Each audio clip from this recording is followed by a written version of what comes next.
Hello and welcome to Comic Culture. I'm Terrence Dollard, a professor in the Department of Mass Communication at the University of North Carolina at Pembroke. But clearly we're not in the studio today. We're back out on the road in Durham, North Carolina for the North Carolina Comicon.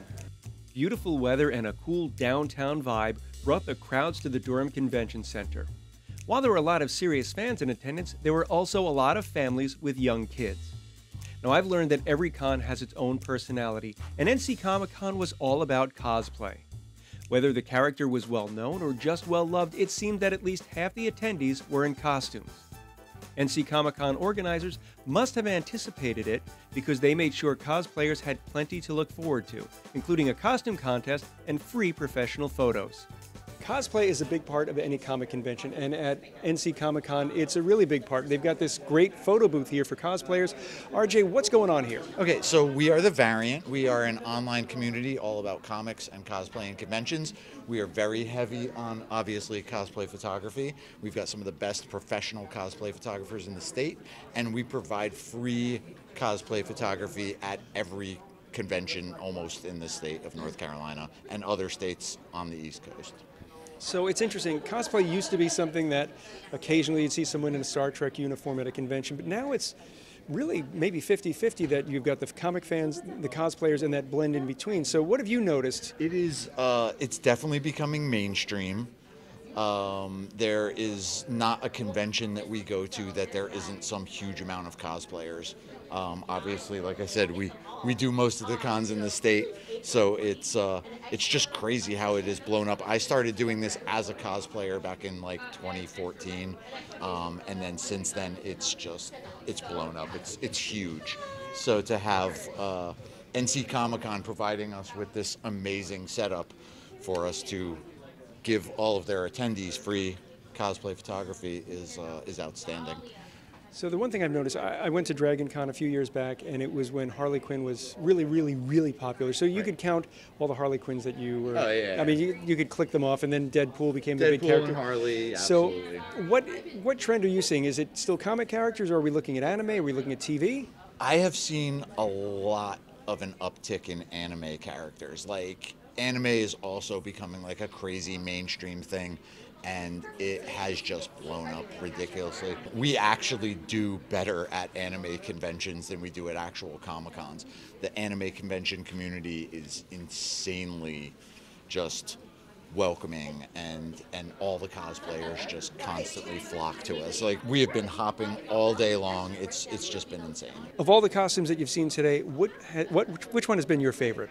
I saw a cosplayer that came in here dressed as the Tina Turner character from Mad Max Thunderdome, and she had the music playing, and we were all just like, oh! So yeah, I think that one was cool.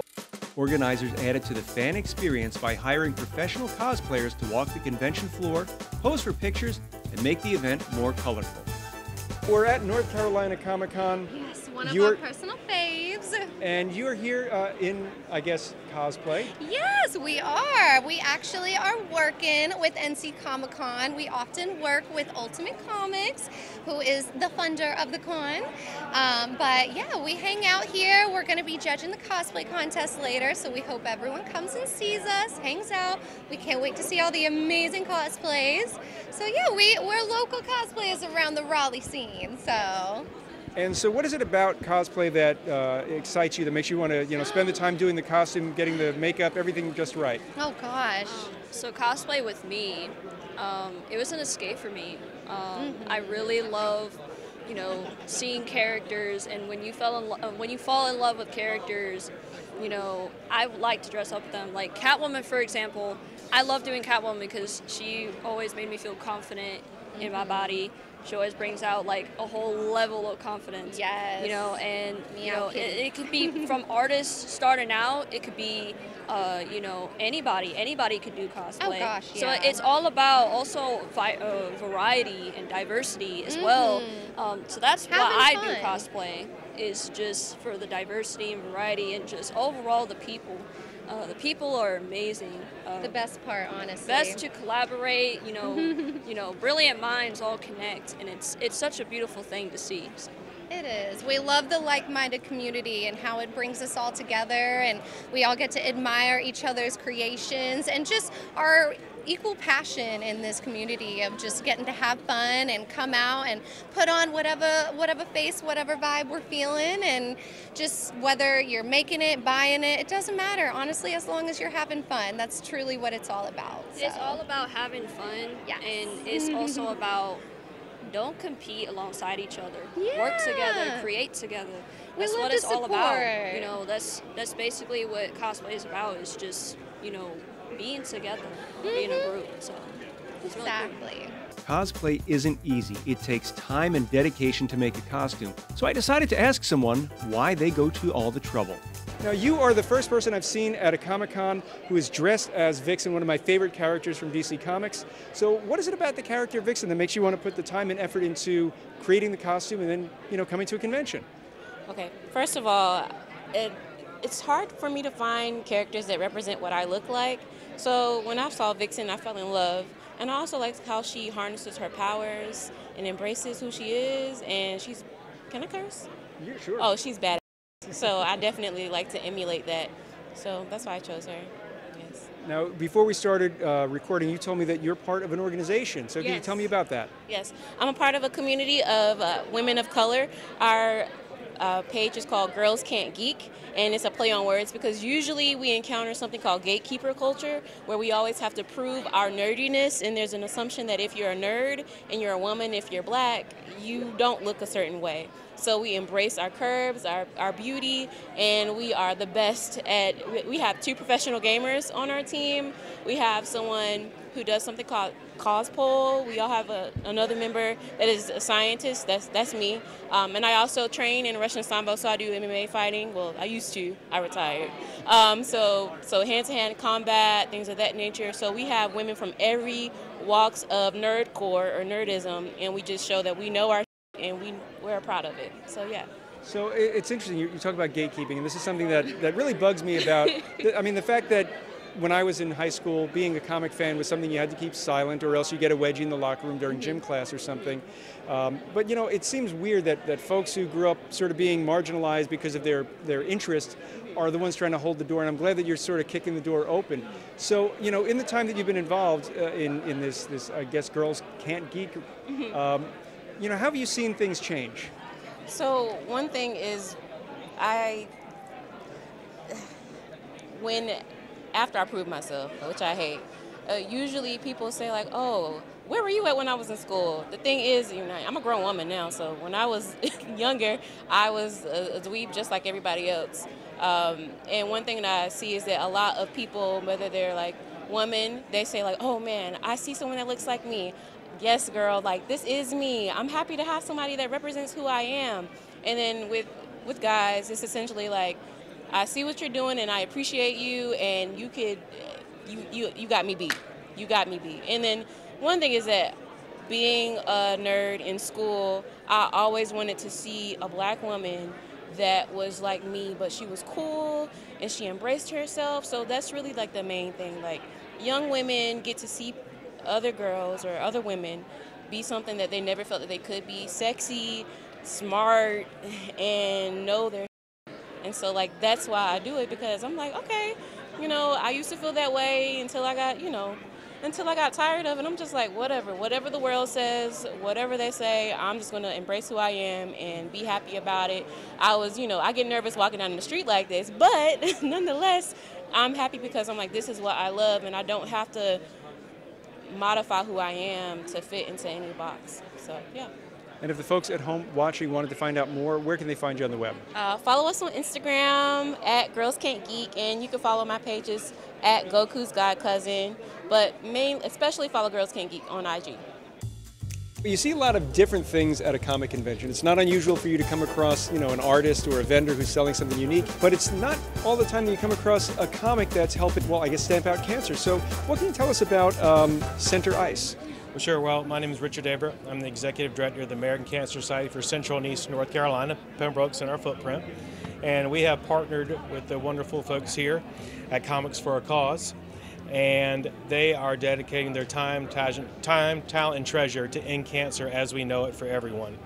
And Joseph, you want to tell them about Center Ice? Yeah, so Center Ice is inspired by a young man named Weston Herman out of now Miami, Florida, who's beaten brain cancer 4 times and plays competitive hockey with the Miami AAA team. But he's always been around hockey all his entire life. We reached out to American Cancer Society. We said, do you have anyone in your network that would inspire other kids going through similar diagnoses? And they said, we have just the person. So we met with Weston, we met with his family. We got to talk to learn about the family Weston was dealing with the cancer, with treatments and everything like that. We turned everything that they face into the villain, which is here goalie. He's full of outdated parts, which is kind of like MRI based on 80s technology. And then the things that he loved, hockey, superpowers, fast speed, we turned that into the superhero. So he is an original hockey-based superhero named Center Ice, inspired by Weston, who wears the number 22. So Joseph, when you are working on the concept behind the characters, you're talking about MRI machines, you're talking about, working in hockey into the superpowers. How much time do you have to work this out, and how much leeway do you have? I mean, obviously you've got to make a book that is going to have a positive message. So, are you pushed in certain directions, or do you just kind of have free reign to do what you need to do? We take a special direction, I think, approach to it. A lot of times you see a lot of books based on the historical significance of a disease or cause or something like that, and it's really kind of like reading a textbook. We wanted to take more of an entertaining, like Amazing Spider-Man from the 90s approach to kind of tell a fun story on the surface. Then as you dig through and read it twice, 3 times, you can discover all the Easter eggs, like what's important about facing a cancer diagnosis. What are the things that people with the cancer diagnosis, like fatigue and stuff like that, those are all nuances that we kind of weave through the story, so you're not hit over the head with what the disease or what the cause is, but you still get an entertaining story. And then as you read through the editorial, you realize it's based on a real kid finding these real life circumstances. So we kind of model it around, let's make it entertaining, but also educational second, so it kind of hits both notes at the same time. And it's interesting too, because this is, there are comics that we read in our life. I remember going to Radio Shack and getting, an Archie or Superman comic that somehow was involving Tandy computers. When someone, I'm assuming this is an all ages book, when somebody who's on the younger side reads that comic, that could have a big influence on them. So, have you heard anything back from people who've read the book who maybe were inspired to do their own comic? So, a lot of times people actually think that Weston did the comic because we want to put him to the forefront to share that story with other kids in hospitals and their families facing similar diagnoses, because we want kids that are facing that to know that they have their own superhero representing their specific cause. So we've also done a cystic fibrosis book, we've also done a type 1 diabetes for children book. So anybody that can read the story that's sitting in a hospital can find hope and inspiration in that hero to say, I can be an overcomer too, because Weston's beat brain cancer 4 times, so this one diagnosis is not going to stand in my way to be an overcomer and overcome that as well. So we're just trying to share that inspiring and inspirational message with others, and then kids find out about the comic book creation process through that. They're inspired to make their own comic books, which is cool. We always inspire or ask people to submit fan art. So if someone wants to do some fan art of Weston sitting in a hospital or something like that, now we know we're reaching people that are inspired by a new superhero, maybe a new age Superman they're doing fan art of. You see a lot of fan art of Spider-Man, Superman, stuff like that. Maybe one day people will be doing fan art of Center Ice. That's great. And I guess my last question is going to be, as somebody who is dealing with fundraising, how has this comic sort of helped you engage people that you might not be able to reach normally? Well, that's a great question. So when a lot of people think childhood cancer and pediatric cancer, and they think about ways to make them smile, make them feel better, they automatically think toys, teddy bears and race cars and those types of things. Well, cancer is the leading cause of death from kids 1 to 19.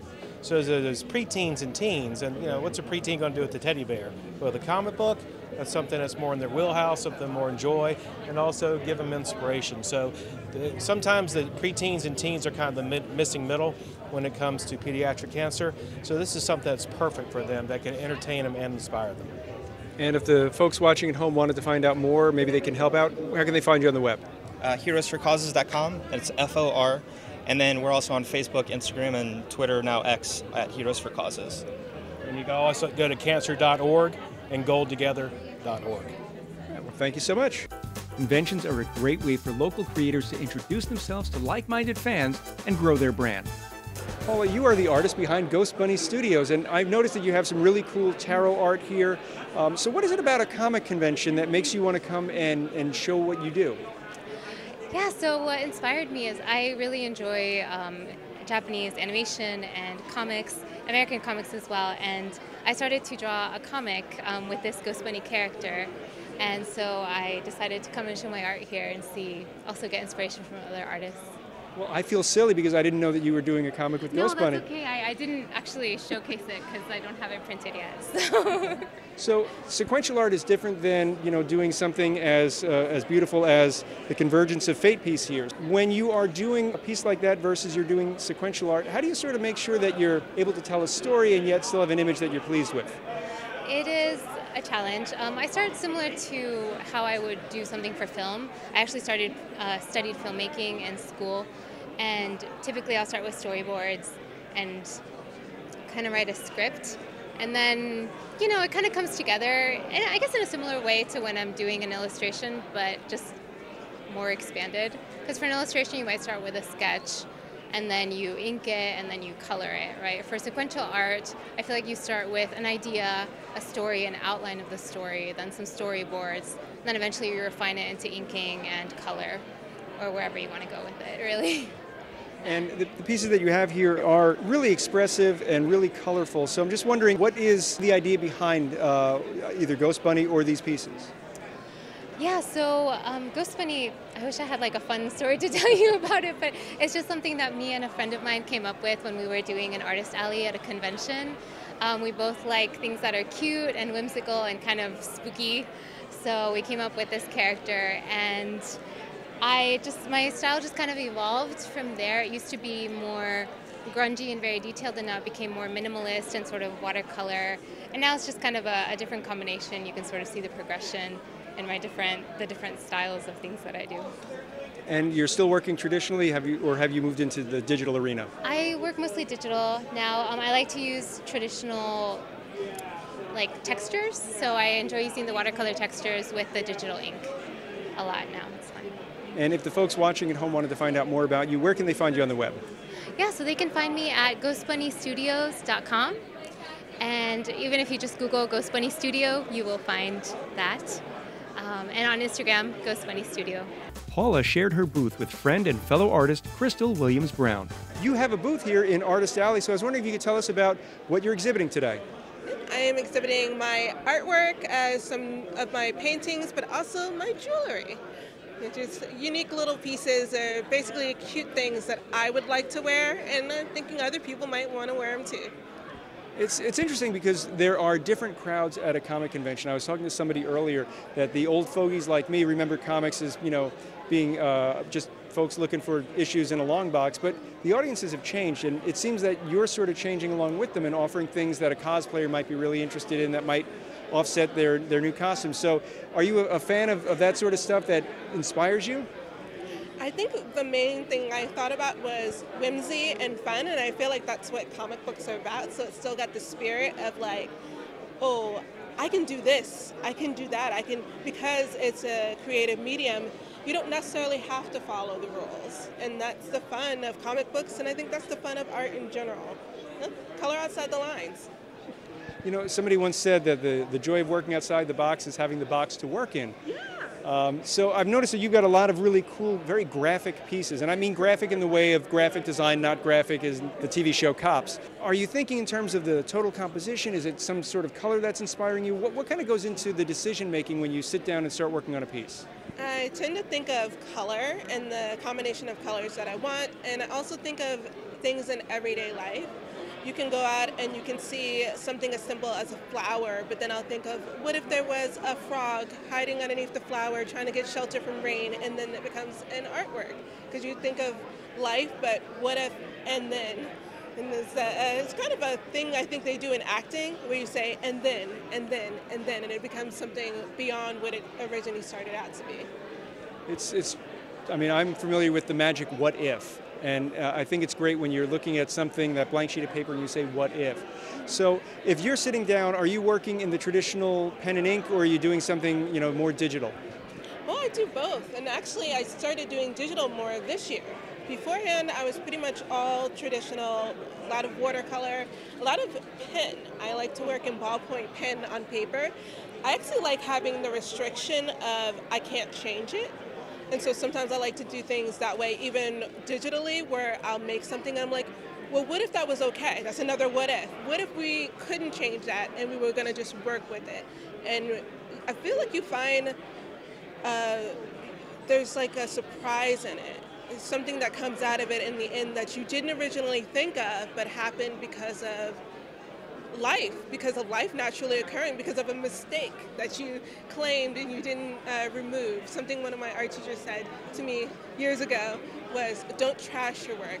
Step away from it, come back and look at it and see if you can find something good in it. And I take that to heart. I think that's really important for, I think maybe most of the things you do, but particularly art.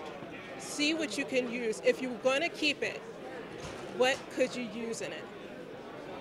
I guess like Miles Davis said once, it's not the wrong note, it's the next note that determines if it's a mistake or not. 100%. Now, if the folks watching at home wanted to find out more about you, is there a place on the web? Yes, it's actually under my name, so crystalwilliamsbrown.com. Bob Dry is another local artist looking to find an audience for his webcomic. You're here at NC Comicon. You've got a book called Ice in the Shadows. Tell me a little bit about it. Sure. So Ice in the Shadows is a webcomic. You can read it online at iceintheshadows.com.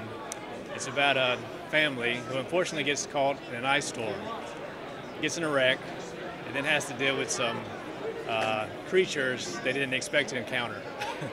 And I've got all the art here at the show, so people have been flipping through it and really enjoying it.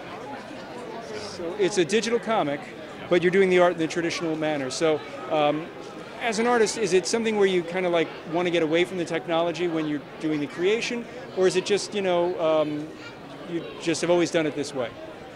It was like you said the first time. I wanted to get away from computers for a while. So yeah, it's completely hand-drawn. It's colored with watercolors and then inks. The other big thing was I wanted an actual art piece, an actual physical paper, ink, colored pencil, watercolor, something physical. And I just like the look of sort of that older style, I guess. We're surrounded by so much digital stuff. I wanted something different. So. And the great thing about working in the traditional medium is that, like you say, you have the piece of art, but also there's just something about the paper, the way it reacts to the ink, or the way it reacts to watercolor, or if you were doing a colored pencil, how the texture is going to come through. So are you sort of leaning into the unique possibilities that the board might present? Yeah, big time. Like one big thing is I've got a limited color palette, mostly just blues and browns, and then traditional black India ink. So I wanted it to look different than what you're seeing in mainstream comics. And with indie comics, you can do whatever you want. And I got the look I wanted, and people seem to like it. A lot of people are stopping, flipping through the pages. I got free postcards promoting it, so hopefully it builds readership, just something different. So. Now, I get the sense that this may not be your full-time profession, so is it difficult for you to sort of find the time, if you have another day job, to do a comic regularly to keep the audience engaged and build readership? Well, I quit my job. Great. So, this is my full-time gig. It's my full-time gig. I started the comic this year and sort of left my day job end of August, and I'm just drawing as fast as I can, trying to crank out pages and build an audience. Get people interested in it, which is a real challenge because people typically don't break out of the characters they love. So to get people to love new characters, it takes time. And it's really interesting too, because when you as a creator have something that you feel really passionate about, it can be tricky to sort of, watch other people's reaction to it. So you said people are here, they're flipping through the artwork, they really seem to be enjoying it. So is that a sense of validation that you might not get just from, clicks on a page? Oh yeah, for sure. Yeah, I want to see what people think of it. And if they go through the pages. The test is always, people tend to be hesitant to flip through pages. There's so much stuff to look at. So if they progress through the pages in an art book, that means they like it. And I feel like, hey, this may actually be something people want to read. So that's good. And because you're working in the traditional manner, is this something where maybe the end goal is to do some crowdfunding and get it published in a hard form, or maybe entice a publisher to work with you? I don't know. I'm not that far along yet. It's really, at this point, I just want to raise awareness and build an audience, and get it done. I mean, in so many ways, it's really just hopefully get it finished. you know, see it to the end kind of thing. I'm not too worried about, you know, how it's going to make money or not. You know, And if the folks watching wanted to find out more about you and the comic, where can they find you on the web? iceintheshadows.com, and then also my website is bobdry.com. You know, bobdry.com. It's pretty easy. If you watched our episode in Baltimore, you remember Greg Burnham and his comic Tuskegee Airs, but we're in North Carolina at NC Comicon. So, Greg, you're traveling the country with your comic. How do you sort of plan everything out to make sure that you can, you know, pay the bills and still come to these cons and, you know, get your passion out? Well, I do this full time, so I have to come to the cons because it helps me pay the bills. Scheduling, so we have a lot of shows where we go like to the same ones every year.